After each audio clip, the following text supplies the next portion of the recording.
Ensino Médio, segundo ano, Arte. Professora Yara Rocha, Secretaria de Educação e Esportes, Governo do Estado, Pernambuco.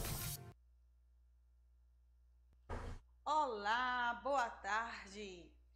Bem-vindos a mais uma aula do EducaPE. Estamos na nossa aula de artes. Eu sou a professora Yara Rocha e convido a todos vocês a participarem desse momento, dessa grande viagem no mundo das artes. Principalmente os alunos da segunda série do ensino médio. Vamos lá? Bom,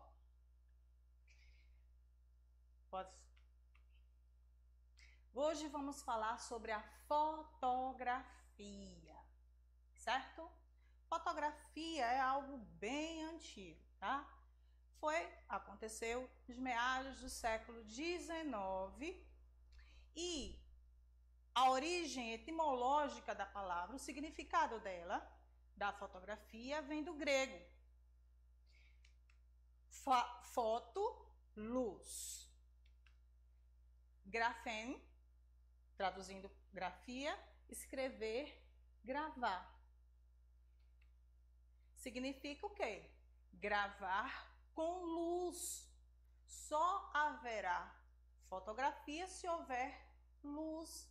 O quanto vai ser importante a luz para a fotografia.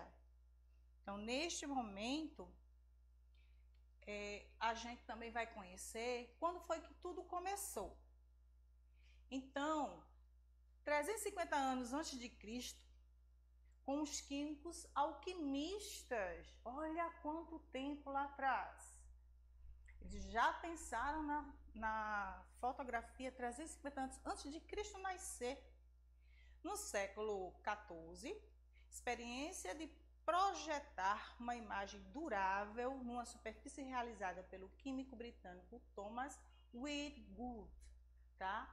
Então, essa é uma das coisas mais interessantes para a gente poder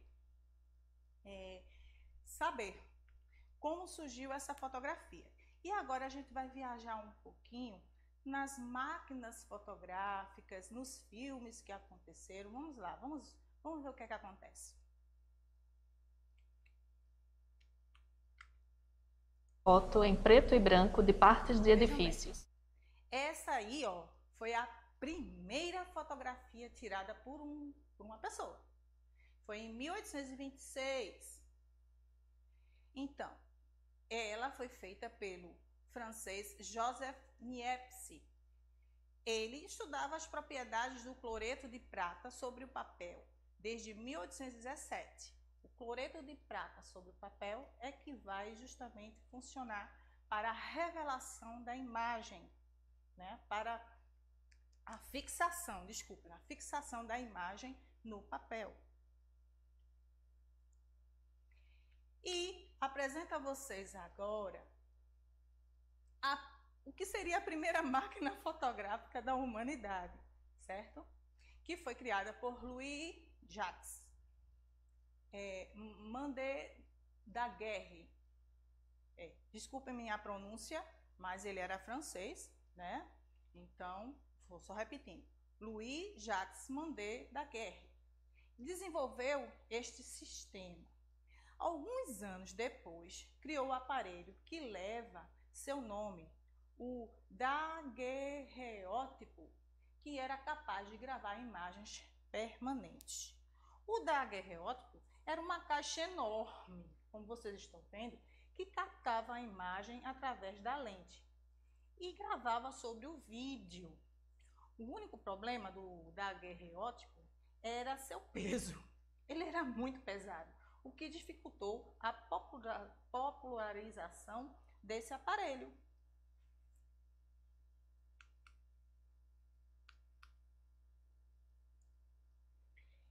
Outra coisa que vai aparecer, que vai acontecer, é a evolução da máquina fotográfica, né? A gente vai conhecer agora. Era o calótipo, que foi feito em 1841 pelo inglês William Henry Fox Talbot. E criou esse calótipo aperfeiçoando o processo de fixação de imagens. Isso era algo revolucionário para a época, pessoal. Mas todo o processo estava acontecendo naturalmente, porque as pessoas elas queriam algo imediato, algo mais rápido do que ficar de frente para um artista que pintava, por exemplo, para ser representado, e demorava dias, meses, e a fotografia era a imagem captada quase que de imediato. Imagens positiva e negativa, duas pessoas debruçadas sobre a janela. Surgiram as primeiras imagens que vocês estão vendo agora. Essa do lado esquerdo é uma imagem em negativo. Com certeza seus pais, seus avós já devem ter ouvido falar no filme em negativo. A imagem da direita é já a fotografia em si, que é positivo, ok? Então, nós levávamos para revelar a imagem que vocês estão vendo do lado esquerdo, que é a imagem negativa, para um laboratório. E esse laboratório revelava, através de uma máquina, imprimia, vamos dizer assim, a imagem no papel. E aí acontecia a fotografia. Imagem, árvores em primeiro plano e ao fundo uma catedral. Essa é a primeira fotografia colorida que foi feita pelo ser humano. Ela foi criada alguns anos depois daquele experimento anterior, em 1861, pelo físico escocês James Clerk. Mais tarde, os irmãos Lumière, Auguste e Louis Lumière, conseguiram colocar as imagens em movimento, fato que daria origem ao cinema. Além dos irmãos Lumière, também houve a contribuição de Gabriel Lippmann. Linda fotografia. Vocês gostaram?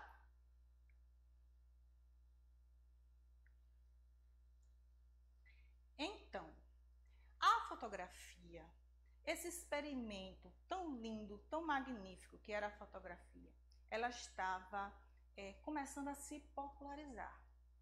Então, começou-se a fazer registros de tudo. As pessoas começaram a se envolver e quererem ser registradas, fotografadas, e isso era novidade.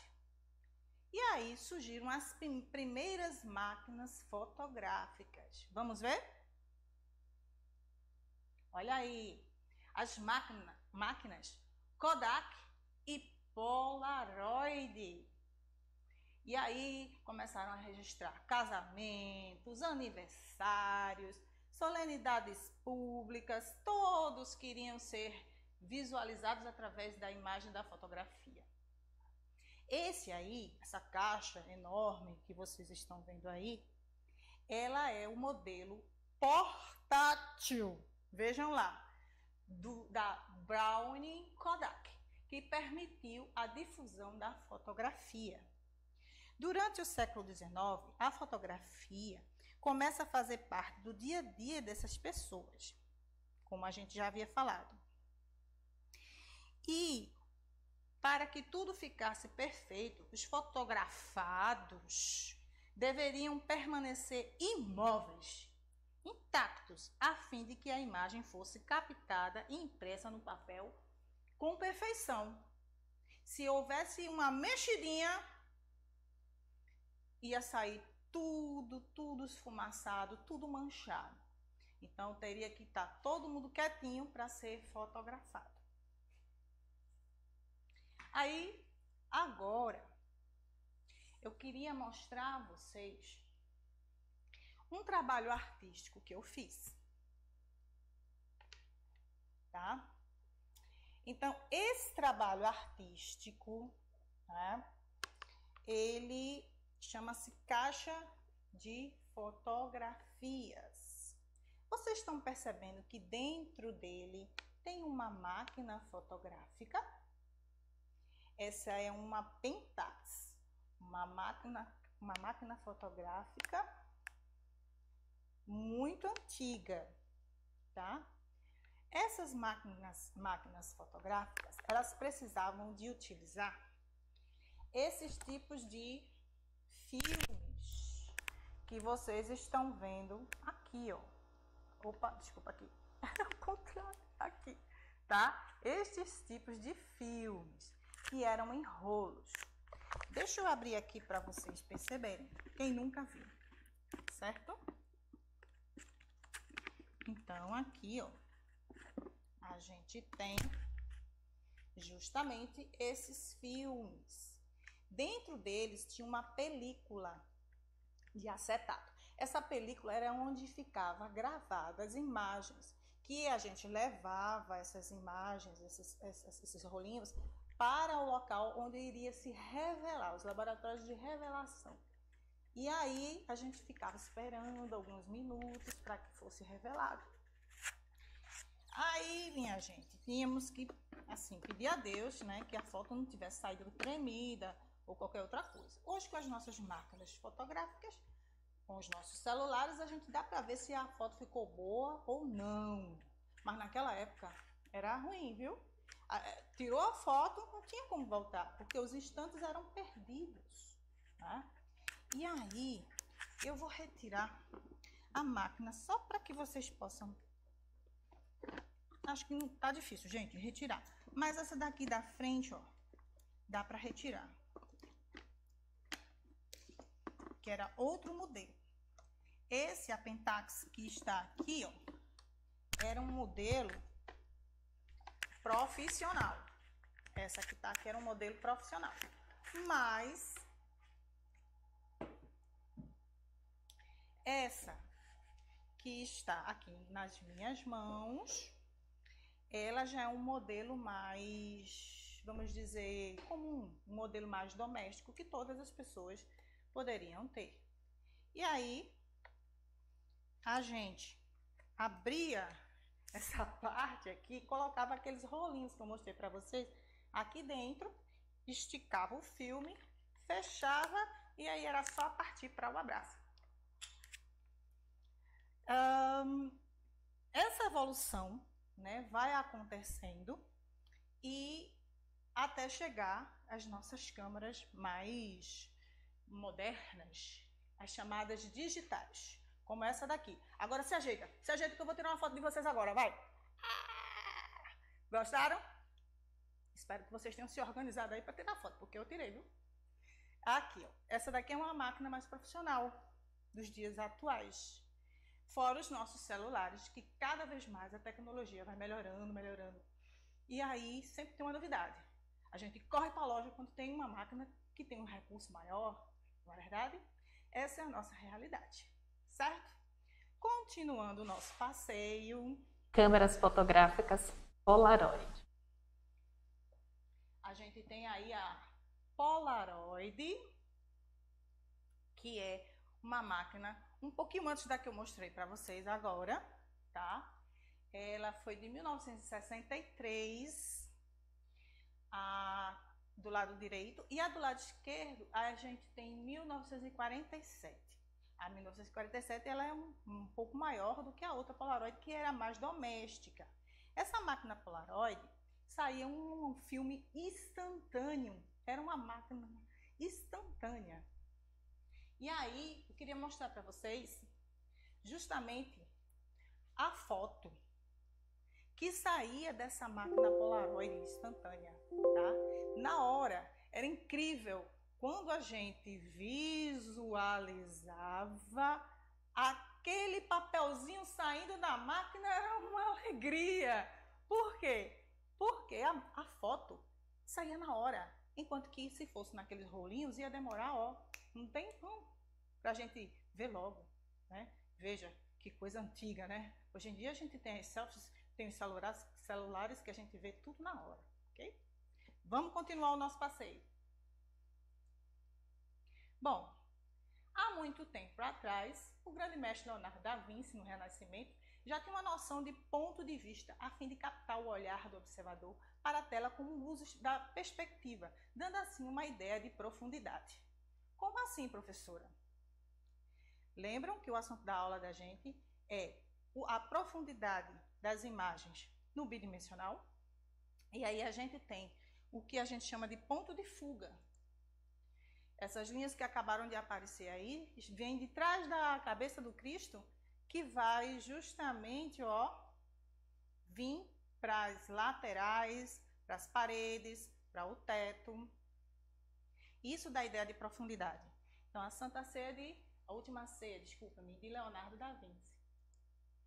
Profundidade e perspectiva na fotografia. Aí a gente vai ver alguns trabalhos feitos por Carlos Rincon, um grande fotógrafo maravilhoso. E vocês depois podem visitar o site dele, tá? Ele vai dar umas dicas de fotografia para nós. E aí a gente tem a imagem fotográfica que dá a ideia de profundidade. Então vocês vejam nessa imagem, a gente tem uma linha em diagonal que conduz o olhar para a profundidade da foto, até chegar no assunto principal, que lá no meio a gente observa lá em cima um pouco a Baía de Sydney, né, a ópera. Então, essas imagens foram tiradas do Almanaque dos Sentidos, que é outro local que vocês podem visitar também. Aí nós temos outra imagem, que o nosso fotógrafo vai dar a dica. Incluir interesse em primeiro plano. Então aí a gente vê do lado direito da tela inferior, pessoas nadando até chegar ao barco, que na realidade é o tema principal. Então, ele dá a dica: inclua um objeto de interesse no primeiro plano para aumentar a sensação de profundidade. Isto conduz o olho do espectador em torno da cena, do primeiro plano ao assunto à distância, que é, no caso, o barco. Então, você é conduzido com o olhar. As pessoas indo daquela direção para o barco, dá uma composição magnífica. Na outra, a gente tem sua cena. Nesse caso, você vai utilizar objetos em primeiro plano para criar uma moldura natural em torno de assuntos em sua fotografia. Isso aumenta a sensação de profundidade. Então, a gente vê o casal sentado, olhando para a fachada de um prédio. E aí você tem colunas na lateral que vão ajudar com um pouco, como se fosse uma moldura, a fotografia. Use objetos em sua cena para criar um quadro natural que leva o olho para o que você quer mostrar. A gente tem a fotografar em retrato, que é a posição vertical. As fotos do retrato, naturalmente, tem lotes variando de próximo, que é a parte inferior, e distante, que é a parte superior. Há mais profundidade a ser encontrada verticalmente do que horizontalmente. E retratos, naturalmente, capturam mais da cena vertical. Então, aí, vocês estão vendo no meio uma pessoa que está ladeada com prédios bem altos. Os nossos olhos estão sendo conduzidos para essa pessoa, mas na lateral vocês vão perceber que tem, justamente, vai afunilando a nossa imagem, ok? Bom, continuando, a gente tem, mude seu ponto de vista. Neste pier que vocês estão vendo, ao capturar mais do solo, você adiciona perspectiva à sua foto. Então, uma dica muito legal é você se agachar perto do chão. Em vez de fotografar no nível dos olhos, você agacha e aí você vê que o nosso olhar vai profundo, buscando justamente essa perspectiva até encontrar aquela montanha. É outra dica quando vocês forem tirar suas fotos. A gente também tem utilizar linhas principais. As fotos do retrato dão ideia de profundidade, como a gente viu anteriormente. E você vê nessa imagem a linha do parapeito e também os postos iluminados, conduzindo o nosso olhar para a profundidade da imagem. Este é o site de fotografia de Carlos Rincon. Então, como eu falei para vocês, Carlos Rincon, ele é um exímio fotógrafo que vocês vão poder conhecer melhor o trabalho ao visitar o seu canal, beleza? Mas eu queria voltar para a gente visualizar algumas imagens. Veja bem, essa luminosidade ajuda a compreensão, o entendimento de que ali tem da vontade de ir lá para o fim, de chegar lá no finalzinho, na rua, né? E aí isso dá uma perspectiva maravilhosa, uma sensação de profundidade nessa posição. Vou voltar mais um pouquinho também. Mude seu ponto de vista. Agachar-se, como eu falei, né? Só para a gente estar recapitulando um pouquinho o que era para a gente poder fazer quando a gente estiver de frente a um tema para fotografar. Agachar-se perto do chão em vez de fotografar o nível dos olhos. Isso exagera a perspectiva à medida que os objetos ficam menores, à medida que se movem para a distância, criando um maior senso de profundidade, certo? Na outra imagem, a gente vai ver justamente as fotos de retrato naturalmente tem lotes da profundidade, variando de próximo, parte inferior para distante. Então, se você for fotografar com o celular em pé, você tem que observar se a imagem final vai te conduzir para o profundo lá na foto, para o fim lá da foto, ok?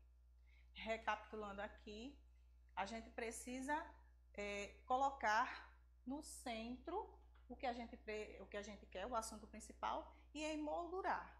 Então, essas são as dicas maravilhosas que esse fotógrafo maravilhoso vai nos dar. Então, na próxima vez que vocês forem tirar foto, lembrem disso. Obrigada pela participação de todos. Preciso contar a vocês que estas atividades estão sendo muito boas.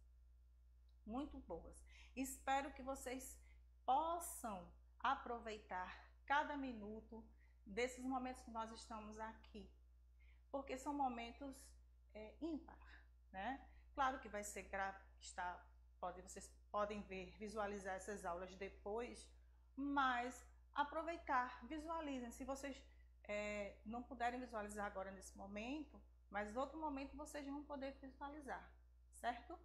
Nas próximas aulas a gente vai fazer as aulas de dança. Então já é outra modalidade artística que nós vamos ter. Se vocês tiverem algumas dúvidas, podem falar no chatzinho que vocês vão poder, a gente vai poder responder qualquer coisa, tá certo?